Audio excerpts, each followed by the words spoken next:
स्वागत है आपका आपके अपने YouTube चैनल एग्जामिनेशन अड्डा पर। यहाँ हम पढ़ रहे हैं क्लास 10th की मैथमेटिक्स। उसमें भी हम पढ़ रहे हैं एक्सरसाइज नंबर 15 वर्थ, यानी कि जिसका नाम क्या है, सर्कल। 4 नंबर की एक्सरसाइज है ये बोर्ड में। तो यहाँ से जो क्वेश्चन आते हैं एक एक नंबर का आता है, जो हमने 15.1 में बात कर ली पिछले लेक्चर्स में, और उसके अलावा 3 नंबर के क्वेश्चन की हम बात कर रहे हैं। और 15.2 जो है वो हमारी हाफ हो चुकी है, आधी हो चुकी है। तो हम आगे की बात करते हैं अभी।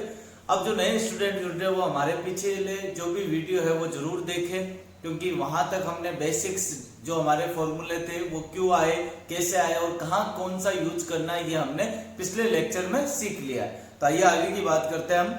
जैसे कि हमारे क्वेश्चन नंबर अपन को लेना है क्वेश्चन नंबर 6, यानी कि 5th हो गया था अपना और एक 8th हो गया था। तो 6, 7 और 9 3 क्वेश्चन हमारे बाकी है। तो क्वेश्चन नंबर 6 देखते हैं अपन। प्रश्न संख्या 6 क्या लिखा हुआ है? 3.5 सेंटीमीटर त्रिज्या के वृत्त में एक जीवा द्वारा केंद्र पर अंतरित कोण 90 डिग्री है। 3.5 सेंटीमीटर त्रिज्या के एक वृत्त है, यानी कि रेडियस जो है सर्कल की वो कितनी है, 3.5 है। अब आगे जाके क्या कह रहा है वो, एक जीवा द्वारा केंद्र पर अंतरित कोण, यानी कि कोई जीवा होगी, ये जीवा केंद्र यानी कि सेंटर, इस पर सब्सटेंस जो एंगल है वो कितने डिग्री का है, 90 डिग्री का। कितने डिग्री का? 90, यानी कि थीटा क्या गिवन है आपको, 90 डिग्री। आप ये डायग्राम बनाओ तो जरूरी है, नहीं तो डायरेक्ट आर जो है रेडियस जो है वो 3.5 सेंटीमीटर है और थीटा जो है वो 90 डिग्री है। एक्सरसाइज 15.2 की बात कर रहे हैं, सेशन 2020-2021 के लिए। और 15.2 एक्सरसाइज है, पेज नंबर है 251, आरबीएससी राजस्थान बोर्ड की जो बुक है वहां पे ये है। अब आगे की बात करें, इस जीवा द्वारा बने लघु वर्तखंड का क्षेत्रफल। लघु वर्तखंड, देखो हमने वर्तखंड देखा था, उसमें लघु और दीर्घ नहीं देखा था। तो देखो हमने कहा था एक जीवा यानी कि वन कोण और एक आर्क यानी कि एक चाप, एक जीवा और एक चाप से जो आकृति बाउंडेड होती है, घिरा हुआ क्षेत्रफल होता है, वो कहलाता है वर्तखंड। अब आपको जो छोटा दिखता है वो तो क्या होगा, लघु यानी कि माइनस, और जो पीछे बच गया। अब यहाँ पे बात करें तो ये भी एक आर्क है, ये भी एक चाप है, ये भी एक जीवा ही है। तो ये जो एरिया है इसको अपन कहते हैं मेजर सेगमेंट, ठीक है, यानी कि दीर्घ वर्तखंड। अब बात करें कि अपन ने जो फॉर्मूला पढ़ा था वो लघु वर्तखंड का था, माइनर सेगमेंट का था, pi r square theta upon 360 minus half r square sine theta. अब कोई कहे कि सर भाई देव मुझे तो मेजर का पता करना है, मेजर सेगमेंट क्या होगा, दीर्घ वर्तखंड क्या होगा, तो मैं क्या कहूंगा कि आप एक काम करो, फिर एक छोटा सा, आप सबसे पहले माइनर सेगमेंट फाइंड कर लेना, ये फॉर्मूला यूज करोगे, फिर ये पूरा का पूरा सर्कल है, इसमें से अगर आप ये माइनर हटा दो, यानी कि हटा दिया, माइनस कर दिया, तो पीछे क्या बचेगा, मेजर सेगमेंट ही बचेगा, दीर्घ वर्तखंड ही बचेगा।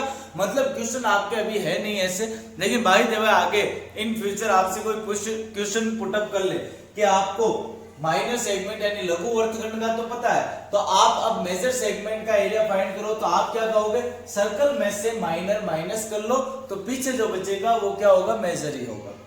अब यहाँ पे फॉर्मूला यूज करें अपन डायरेक्ट, क्या फाइंड करना है, एरिया ऑफ माइनर सेगमेंट क्या होगा, pi r square theta upon 360 minus half r square sine theta. अब यहाँ पे आप इसको 22/7, आर की वैल्यू 3.5 मल्टी 3.5, थीटा की वैल्यू कितनी है 90 upon 360, half r square means क्या हो जाएगा 3.5 मल्टी 3.5, और साइन 90 की वैल्यू कल हमने ड्रॉ की थी। अगर किसी ने नहीं सीखा हो तो पिछला वीडियो हमारा जरूर देखें। हमने क्या कहा था कि 0 1 सबके अपॉन में क्या आएगा 2 के बाद में 3 1 1, यहाँ पे भी रूट, यहाँ पे भी रूट, और यहाँ हमने लिखा था 90, यानी साइन 90 की वैल्यू क्या होती है 1। तो यहाँ क्या पुटअप करोगे, यहाँ क्या लिखोगे 1।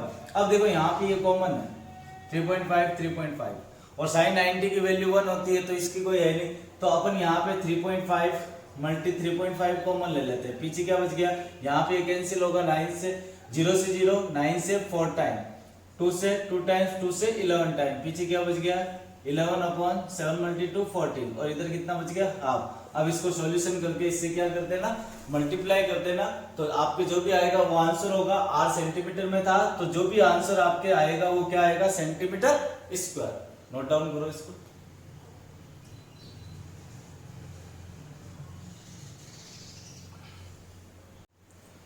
उम्मीद है आपने ये चीज नोट डाउन कर ली होगी, आपके समझ में भी आ गई होगी क्या कहना चाह रहा था मैं। अब क्वेश्चन नंबर 7 की बात करते हैं अपन। क्वेश्चन नंबर 7 क्या कह रहा है, एक वर्ग के चतुर्थांश का क्षेत्रफल ज्ञात कीजिए जिसकी परिधि जो है वो 22 सेंटीमीटर है। यानी कि find the area of quadrant. Quadrant यहाँ पे एक न्यू वर्ड आया, वर्ग का चतुर्थांश एक नया शब्द आया, इसके बारे में बात करेंगे। यानी कि जो सर्कल है उसका सर्कमफेरेंस तो गिवन है, परिधि तो 22 दी हुई है, यानी कि वर्ग की परिधि।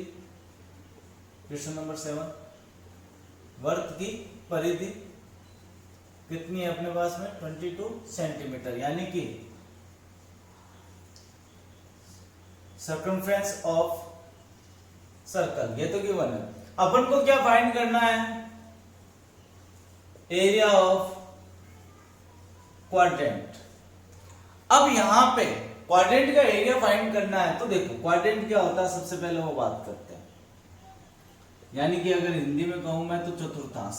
चतुर्थांश क्या होता है, देखो जब हम सर्कल के बराबर 4 भाग करते हैं, चौथा भाग जो होता है वो कहलाता है चतुर्थांश कहलाता है। क्या कहलाता है, चतुर्थांश। जैसे यहाँ पे 4 बराबर भाग किए तो ये जो है ये क्या कहलाएगा, चतुर्थांश।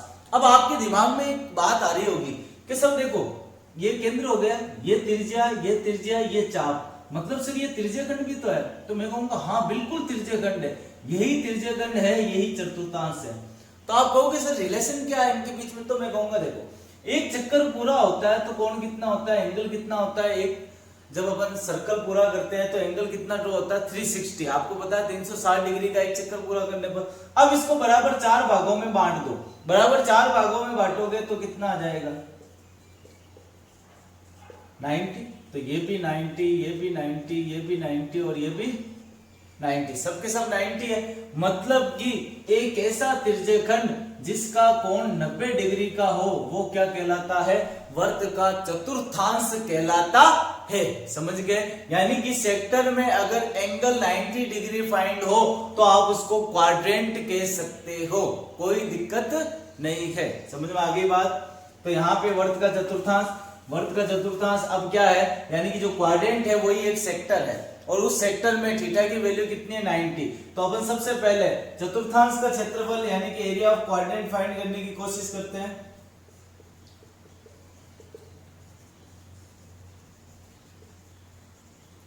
क्या आएगा देखो, अपन ने त्रिज्यखंड लिखा था pi r square theta upon 360, यानी कि area of sector pi r square theta upon 360 था। अब इस सेक्टर में थीटा की वैल्यू कितनी है, 90। तो हम यहाँ पे क्या लिखेंगे, 0 से 0 कैंसिल, 9 से 4 टाइम्स, इसको मैं लिख सकता हूं 1/4 पाई आर स्क्वायर। इसलिए एरिया ऑफ क्वाड्रेंट जो अपन यूज करेंगे वो कितना होगा, 1/4 पाई आर स्क्वायर। समझ में आ गई होगी बात कि क्यों यूज कर रहे हैं 1/4 पाई आर स्क्वायर। अब देखो इधर वर्ग की परिधि, ठीक है। अब अपन को चतुर्थांश यानी कि एरिया ऑफ क्वाड्रेंट फाइंड करने के लिए किसकी नीड है, 1/4, पाई की वैल्यू 22/7, आर की नीड है। मतलब ये जो गिवन है यहाँ से आर फाइंड करना। देखो ये चीज मैंने आपको समझाई है, ठीक है। ये क्वेश्चन के अकॉर्डिंग मत कर लेना क्वेश्चन में। यहां से क्या चाहिए अपन को, नीड क्या है, आर। तो यहाँ पे वर्ग की परिधि यानी कि सर्कमफेरेंस ऑफ सर्कल कितना होता है, 2 पाई आर इज इक्वल टू 22। तो 2 मल्टी 22/7 मल्टी आर। अब यहां से क्रॉस मल्टीप्लाई होगा तो r is equal to 22 centimetre multi 7, 2 multi 22 cancel, 2 से अगर करूंगा तो 3.5 आएगा, लेकिन मैं इसको ऐसे ही लिखूंगा 7/2। रीजन क्या है, ये आंसर नहीं है। अगर आंसर होता तो मैं पॉइंट में मेजर करता, इसको फाइंड करता, लेकिन यहाँ पे इस r को मुझे पता है कि मुझे एरिया ऑफ क्वाड्रेंट में यूज करना है। तो यूज करना है तो मुझे पता है यहाँ 22/7 लिखूंगा तो 7 से 7 कैंसिल होगा। तो मैं क्या लिखूंगा, चतुर्थांश का क्षेत्रफल या area of quadrant 1/4 pi r square. तो 1/4 पाई की वैल्यू 22/7, आर कितना आया 7/2 मल्टी 7/2 सेंटीमीटर स्क्वायर। 7 से 7 कैंसिल आउट, 2 से कितने टाइम्स, 11 टाइम्स, 11 मल्टी 7 77/8। अब 8 से डिवाइड करना, 9 पॉइंट समथिंग जो होगा वो आपके क्या आ जाएगा, आंसर। नोट कर लो इसको।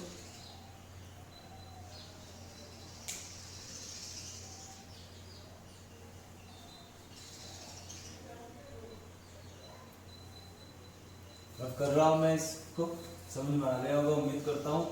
अगर कोई प्रॉब्लम हो तो आप हमारी टोल फ्री नंबर जो है उस पर आप आराम से कॉल करें, ठीक है। सुबह 10 से शाम को 6 बजे तक उस नंबर पे कॉल कर सकते हो और अपनी प्रॉब्लम बता सकते हैं कि कोई दिक्कत हो, कुछ समझ में नहीं आ रहा हो या आपके पास में कुछ नोट्स नहीं हो, कुछ भी दिक्कत हो आपके, तो हमारे कॉन्टेक्ट नंबर पर आप आराम से कॉल कर सकते हो। अगला क्वेश्चन देखो, 8 क्वेश्चन हमने कल बात कर ली थी, अब 9 क्वेश्चन की बात करते हैं। Question number 9। क्वेश्चन नंबर 9 क्या कह रहा है, दी गई आकृति ABCD एक आयत है, यानी ABCD is a rectangle find out. भुजा AB 10 सेंटीमीटर और BC जो है वो 7 सेंटीमीटर है, मतलब साइड जो AB है वो तो है 10 सेंटीमीटर और साइड जो BC है वो कितनी है, 7 सेंटीमीटर। आयत के प्रत्येक शीर्ष पर, यानी कि वर्टेक्स यूज कर रहा है वो ईच वर्टेक्स यूज कर रहा है। आयत के प्रत्येक शीर्ष पर 3.5 सेंटीमीटर त्रिज्या के वृत्त खींचे गए। मतलब प्रत्येक शीर्ष का मतलब क्या हो गया, ईच वर्टेक्स का मतलब क्या हो गया, वर्टेक्स का मतलब क्या हो गया, यहां से वो ऐसे ड्रॉ कर रहा है सर्कल।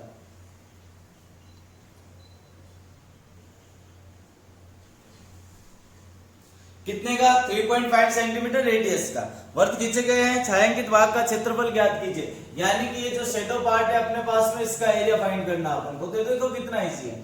यहाँ पे ये टच क्यों हो गए, क्योंकि ये भी रेडियस कितनी है 3.5, ये भी कितनी हो गई 3.5, 3.5 और 3.5 कितना हो गया 7।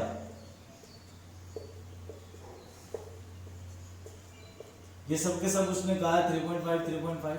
अब देखो कैसे फाइंड करेंगे छायांकित भाग का क्षेत्रफल, कैसे आएगा, एरिया ऑफ शेडो पोर्शन, वो एरिया कैसे आएगा। देखो मैं आपको कहूं कि सबसे पहले ये जो फिगर है ये है क्या, ये पता लगाओ। आप कहोगे सर रेक्टेंगल है, आयत है, आयत का प्रत्येक कोण कितने डिग्री का होता है, 90 डिग्री का। कोई दिक्कत, आयत का आमने सामने की भुजाएं बराबर होती है और प्रत्येक कोण 90 डिग्री का होता है, यानी कि in rectangle opposite sides are equal and each angle 90 degree. तो यहाँ पे सबके सब 90 हो गए। अब यहाँ पे देखो तो ये कहा कि इसमें वर्त है, सर्कल है, मीन्स ये ऐसे नीचे आता होगा, ठीक है, एक ही बना रहा हूं मैं आपके। अब यहां पे अगर आप देखो तो ये एक त्रिज्या है, ये भी एक त्रिज्या है और ये एक चाप है, मतलब ये एक त्रिज्य खंड है। क्या है, त्रिज्य खंड है, सेक्टर है। और इस त्रिज्य खंड में कोण कितने डिग्री का है, 90 डिग्री का। और अभी हमने जस्ट बात की थी कि जिस त्रिज्य खंड में कोण 90 डिग्री का हो वह कहलाता है वर्तखंड, सॉरी चतुर्थांश। वो क्या कहलाता है, चतुर्थांश। यानी कि इस त्रिज्य खंड में कोण जो है, एंगल जो है वो 90 डिग्री का, मींस ये क्या हो गया अपन ने पास में चतुर्थांश हो गया, क्वाड्रेंट हो गया। तो यहाँ पे कितने क्वाड्रेंट है, 1 2 3 4। अगर मैं ये पूरा का पूरा आयत जो है यानी रेक्टेंगल है, इसका एरिया निकाल के ये 4 क्वाड्रेंट माइनस कर देता हूं, हटा देता हूं, तो पीछे क्या बचेगा, एरिया ऑफ शेडो पोर्शन। तो हम क्या लिखेंगे, छायांकित भाग का क्षेत्रफल, एरिया ऑफ शेडो पोर्शन, वो क्या होगा, आयत का क्षेत्रफल माइनस 4 चतुर्थांश का क्षेत्रफल। ये चतुर्भुज नहीं है, ध्यान रखना, एरिया ऑफ क्वाड्रेंट है, चतुर्थांश है क्षेत्रफल। आयत का क्षेत्रफल क्या होता है भाई, लंबाई इंटू चौड़ाई। और चतुर्थांश का क्षेत्रफल हमने अभी लिखा था 1/4 पाई आर स्क्वायर, 4 से 4 कट गया। लंबाई कितनी है इसकी, 10 दिया हुआ है, ये भी 10 सेंटीमीटर की है। और चौड़ाई कितने की है, 7 सेंटीमीटर। पाई की वैल्यू 22/7। आर स्क्वायर, रेडियस कितनी है 3.5, 3.5, तो यहाँ पे पुटअप कर दो 3.5, 3.5। अब यहां से पॉइंट हटेगा, यहां से भी पॉइंट हटेगा, तो 10 10। अब इसको सॉल्यूशन करने ला, जो भी आएगा वो आपके क्या होगा, आंसर होगा। नोट डाउन कर लो इसको आराम से।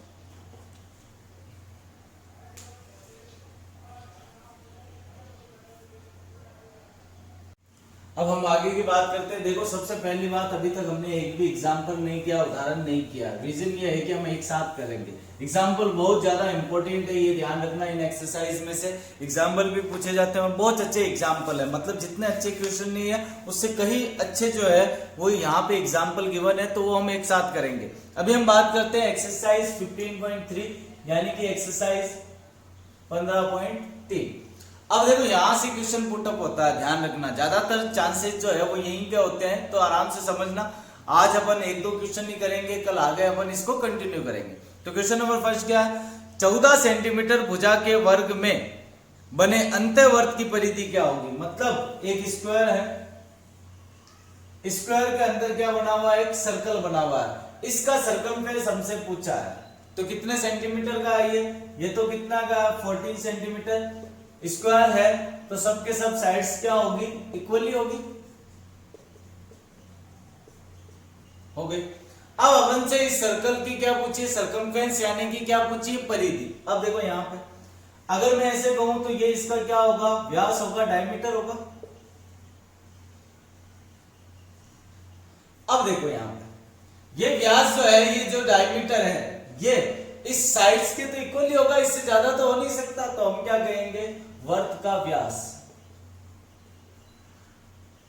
बराबर 14 सेंटीमीटर, यानी कि diameter of circle is equal to 14 centimetre. व्यास क्या होता है? 2 इंटू त्रिज्या, या 2 इंटू रेडियस लिख दो, 2r, 14 सेंटीमीटर। तो r कितना हो गया? 14 सेंटीमीटर अपॉन 2, तो कितना हो गया अपने पास में? 7।